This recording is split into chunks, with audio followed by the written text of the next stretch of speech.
Do you ever ask yourself, what am I hanging on to this for? I mean, some of those old bad habits, those old thoughts, and including yes, that stuff at the garage.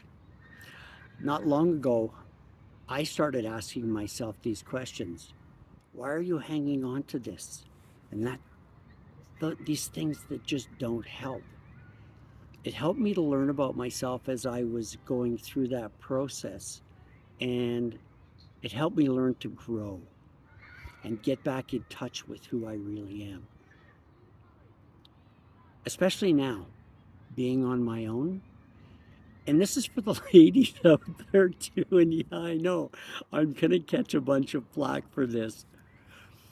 But I carry around my fair share of guilt too about things I could have done differently. The point of talking about all this is I have been thinking recently about the art of living alone. And it really is an art when you stop and think about it. For many of us in our 60s, and I suppose 50s as well, we haven't lived alone since we were, well, young. And I mean, as in our late teens, early 20s. And guess what? It can seem daunting when you are first on your own. And not like we don't have the skills either. Skills, skill, skills. Hell, most of us have managed household with kids to clothe, mouth to feed, and elbows to put band-aids on. So separating after 28 years of marriage, I found myself a single dad to 13, well, he was 12, almost 13, and a 15, almost 16-year-old. And my sons did not want to live with their mom. No way, no how. Funny story, I sat them down and I said, okay, so you're going to go and live with your mom half time and live with me half time. And it was actually, I held a poker face, but my son said, they looked at each other, they looked back at me and they went, no way, Dad, you know what she's like. And I'm not trying to besmirch my ex-wife.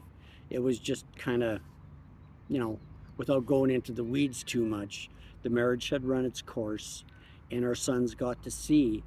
And I know a lot of ladies aren't going to like to hear this, but I know the men will understand this. My two sons got to see what toxic femininity is at its most virulent. And this isn't to say that I was some kind of frickin' peach in the orchard. You know, I wasn't always great either. But anyways, like a good friend of mine says, Judd, it takes two, doesn't it? And I'm like, yeah, totally. By the way, my name is Judd. If you're new here, welcome. And nice to meet you. And if you're returning, welcome back.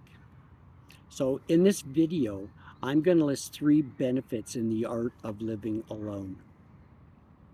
Number 1, you get to know yourself in ways that most people never will.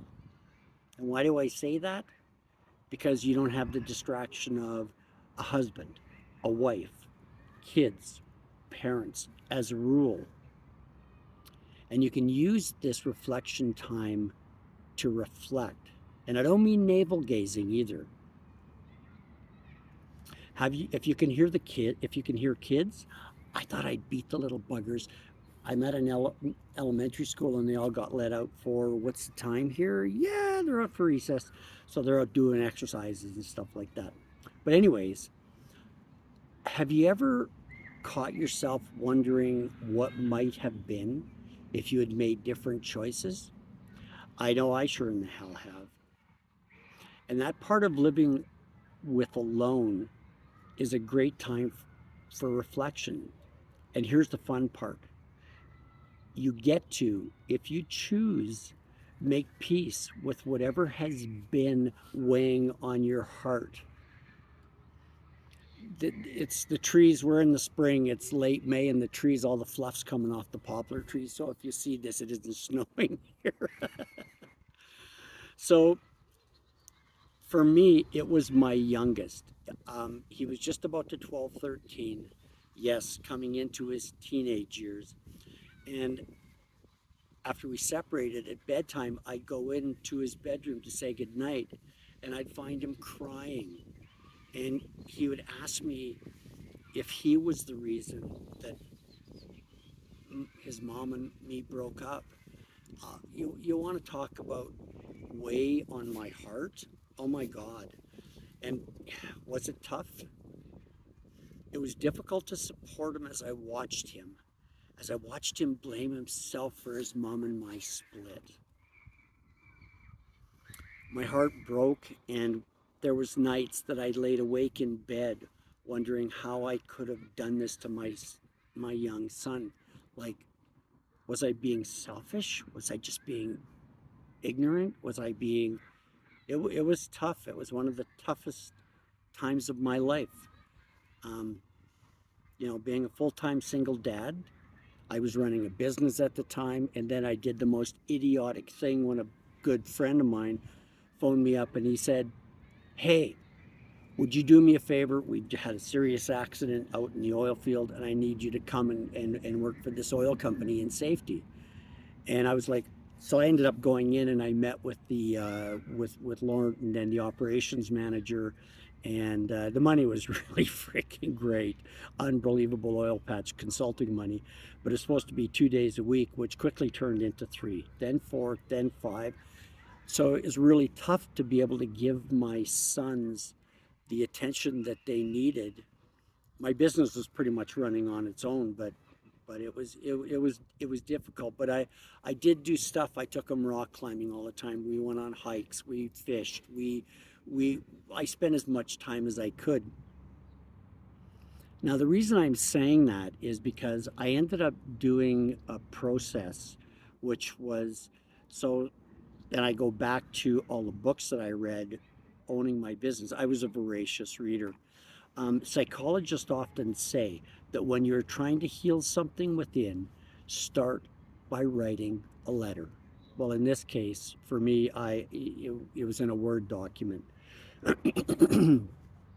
So where I started, where I started, I started by beginning to compose this letter and writing this letter to my youngest son about how much pain I was in after dealing with, breaking up with his mom and then trying to raise his older brother and him. And, honestly, it took me months. It took me months. As a matter of fact, I came back to it here a few months ago, like a year later, and I added to it just because it's really cathartic when you put your thoughts down on, well, paper, or in this case, on in a Word doc. And you don't have to give it to the person. That's the part that the psychologists talk about. Is, it's just a cathartic cathartic way to get your thoughts out, and it's like a release. It's like a release to take and get those feelings out in the open, and you're not carrying those thoughts around anymore. The exercise also helped me clarify a lot of things for myself in both the marriage and who I had been for my kids. Now, one of the really cool things, since we're long since divorced, but my ex has said to me that she said, "You are the best father, you are the best dad on the planet. You never yelled at the kids, you never spanked them, you never." I was tough on them, but I thought, wow, oh, geez, and I did. I said, "Thank you very much. That was really awesome." Um, what I'm getting at is it helped me clarify a lot of things in a way that I otherwise wouldn't have, because especially for the men, it's like we will carry we will carry shit around, and we won't talk about it, deal with it. I mean, our buddies will give us a hard time about it, but do we ever, I don't know if you guys can see the fluff in the air. I don't know if I got a bunch of buddies, and we don't really talk about stuff. Now, I am in a men's group, and it's really cool because these guys I've known since the 90s. We've all done a whole ton of courses, either together and or individually. And the men's group is a real spiritual group. There's about, I think, 20 something of us that we get together and we meet once a month. Anyways, excuse me. Um,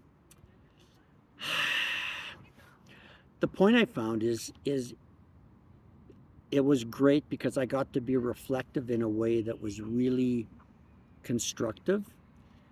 And there's that word be in a way that allowed me to connect with that intuitive side of myself that just allowed other stuff to come out as well about who I was, for my ex-wife and the marriage, the things that I did and I didn't do for my kids.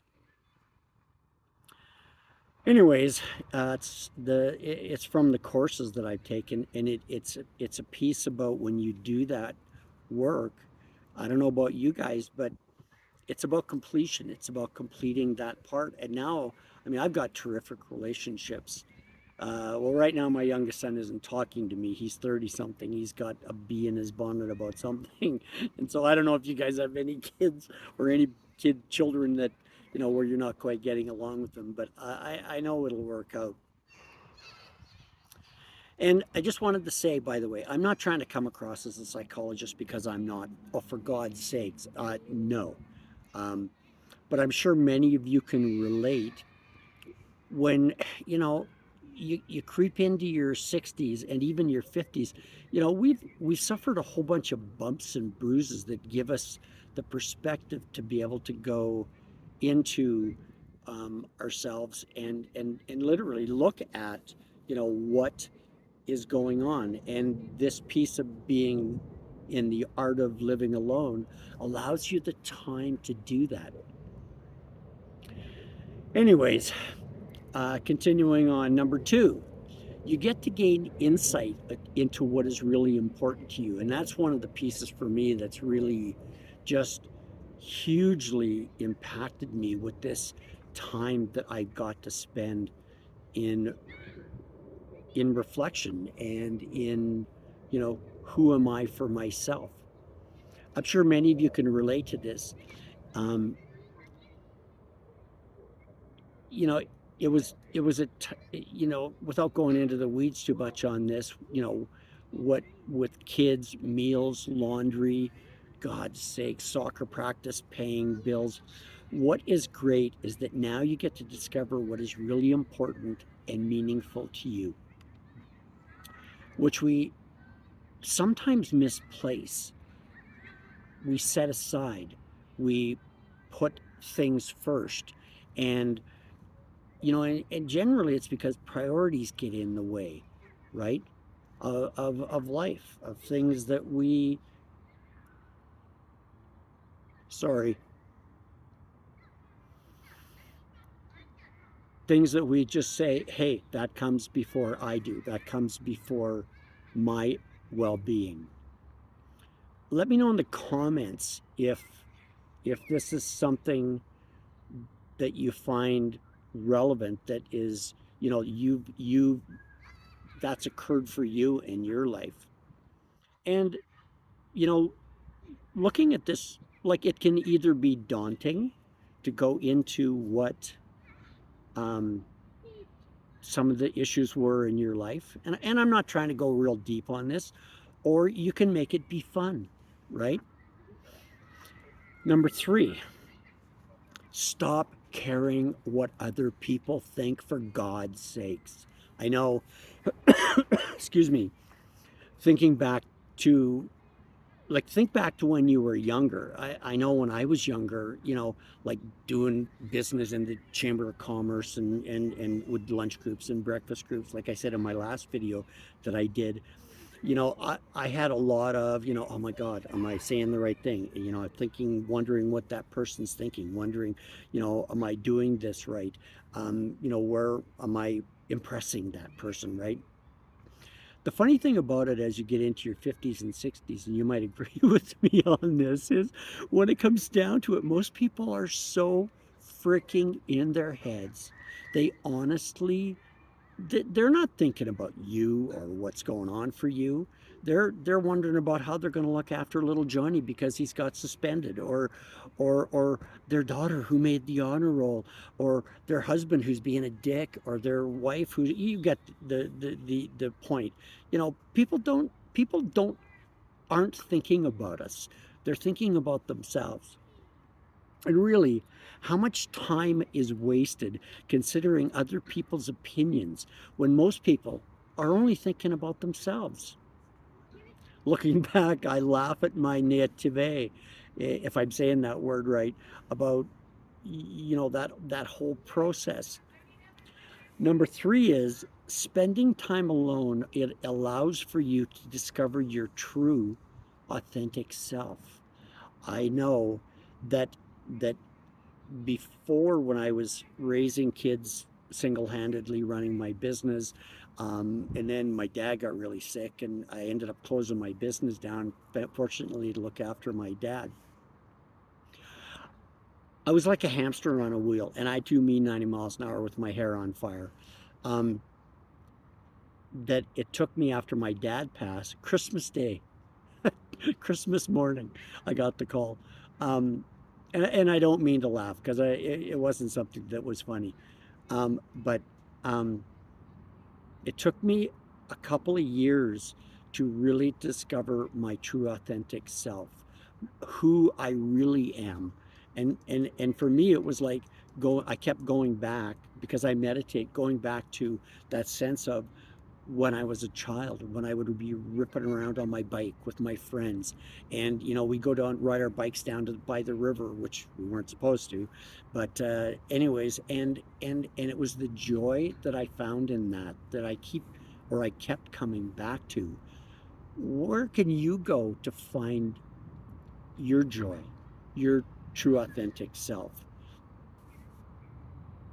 And I guess it's about rediscovering what is truly meaningful to you, that brings you joy in life.